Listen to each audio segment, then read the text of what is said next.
भगवद गीता का अध्याय 16 श्लोक 1 से 10 तक।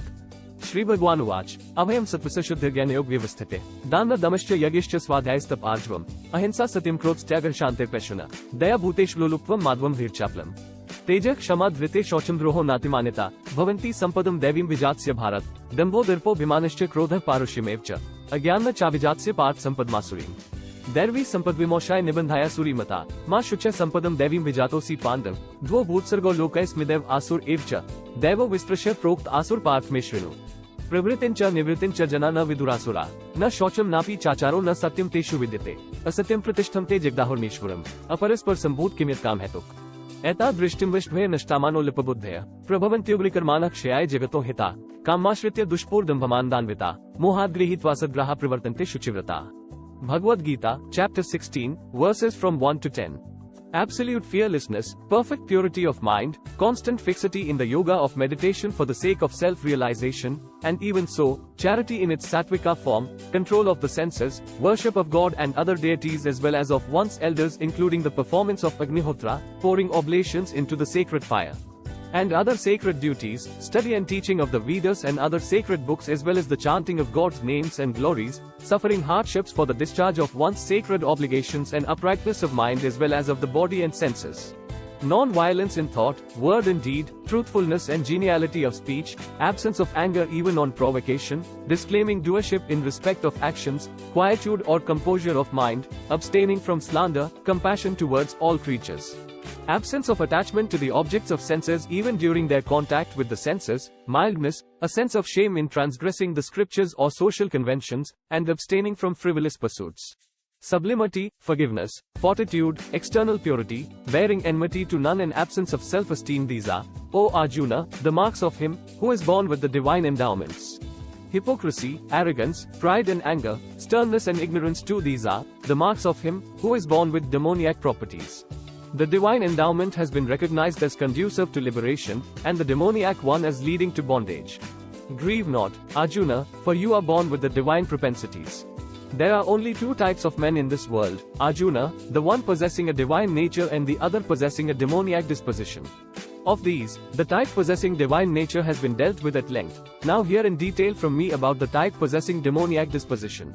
Men possessing a demoniac disposition know not what is right activity and what is right abstinence from activity. Hence they possess neither purity, external or internal, nor good conduct nor even truthfulness. Men of demoniac disposition say this world is without any foundation, absolutely unreal and godless, brought forth by mutual union of the male and female and hence conceived in lust. What else than this? Clinging to this false view, these slow-witted men of wild disposition and terrible deeds are enemies of mankind, bent on destruction of the world. Cherishing insatiable desires and embracing false doctrines through ignorance, these men of impure conduct move in this world, full of hypocrisy, pride and arrogance.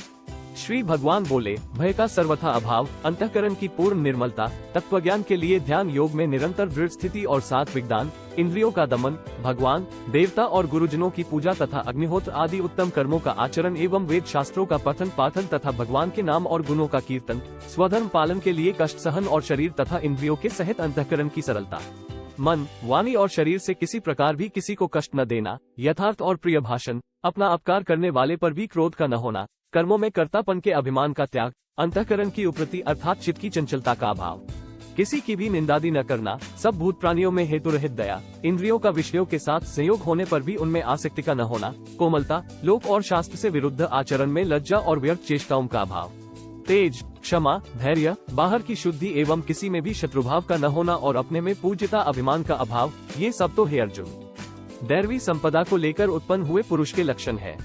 हे पार्थ, दंभ, घमंड और अभिमान तथा क्रोध, कठोरता और अज्ञान भी ये सब आसुरी संपदा को लेकर उत्पन्न हुए पुरुष के लक्षण है। दैवी संपदा मुक्ति लिए और आसुरी संपदा बांधने के लिए मानी गई है। इसलिए हे अर्जुन, तू शोक मत कर, क्योंकि तू दैवी संपदा को लेकर उत्पन्न हुआ है। हे अर्जुन, इस लोक में भूतों की सृष्टि यानी मनुष्य समुदाय दो ही प्रकार का है, एक तो दैवी प्रकृति वाला और दूसरा आसुरी प्रकृति वाला। उनमें से दैवी प्रकृति वाला तो विस्तार पूर्वक कहा गया, अब तो आसुरी प्रकृति वाले मनुष्य समुदाय को भी विस्तार पूर्वक मुझसे सुन।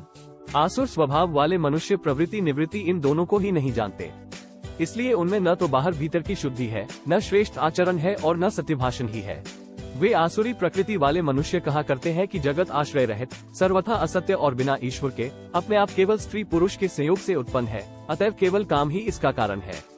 इसके सिवा और क्या है?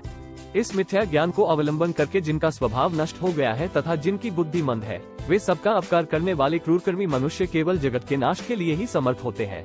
वे दम, मान और मद से युक्त मनुष्य किसी प्रकार भी पूर्ण न होने वाली कामनाओं का आश्रय लेकर अज्ञान से मिथ्या सिद्धांतों को ग्रहण करके और भ्रष्ट आचरणों को धारण करके संसार में विचरते हैं। इससे आगे के श्लोक अगले भाग में। अगर वीडियो अच्छी लगी तो कमेंट में लिखना जय Shri Krishna. Thanks for watching, like share and subscribe.